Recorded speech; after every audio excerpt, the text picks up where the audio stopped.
So yes, this is what I use them for. They're pretty durable and awesome, guys.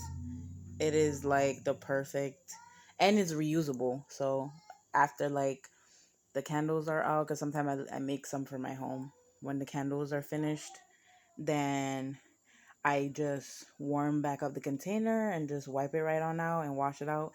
And I reuse it for other knickknacks around the house.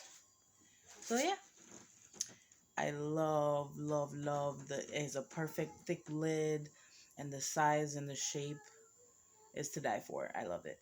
So this is what I use my containers for. I am a candle maker, and yeah, I love the convenience and the shape of the bottle. And it's very durable. None of them ever broke on me, so that's why I keep ordering.